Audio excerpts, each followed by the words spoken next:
The 49ers host the Lions on Sunday, NFC Championship. And Ray, this is one of those matchups for me that I'm really conflicted because I like both teams. The 49ers have always been a fun team to watch. And of course, right now, the Detroit Lions are flavor of the day. Yeah, it's the Lions are what the 49ers were right before their first Super Bowl, which is the team with a lousy pedigree that all of a sudden, hits three lemons on the slot machine. And so I think most people, at least south of the border, are rooting for the Lions to pull this off. I don't think they will, but I also didn't think they would, win their division and cruise through the playoffs so far. So good for them for playing with the casino's money. Do you think the 49ers might take the Lions too lightly or not? No, because they barely got out of the Packer game with their pants on. Right. And they can make excuses about, well, it was wet, it was raining, it was tough to play in. But no, the Packers, if you have the kind of expectations the 49ers have, you had to blow Green Bay out of the building. And they barely won. And I think we can all agree that the Lions are better equipped than the Packers are. So if the 49ers lose because they took the Lions lightly, there should be firings. I mean, they could lose basically straight up. But if they lose because they weren't attentive enough, then they're dumber than I thought they were. Hey, listen, if the 49ers lose to Detroit, they're going to be known as the Atlanta Braves of football.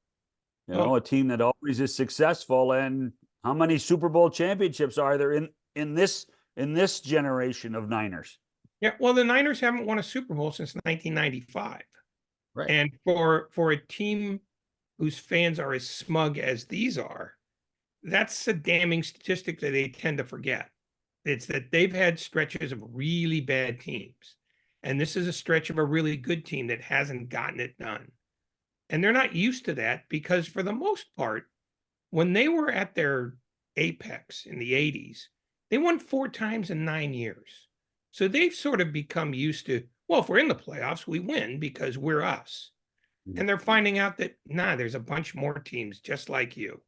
And you got to be able to close. So I think that's the sort of the lesson here is that the 49ers have, for differing reasons, not closed the deal. But I think they're at the stage now where nobody wants to hear why you didn't.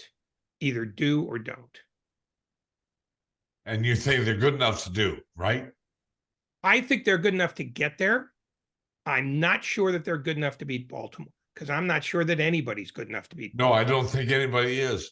If Baltimore plays a decent game, they win the Super Bowl easily, I think. Yeah, I mean, they already boat raced the 49ers once this year.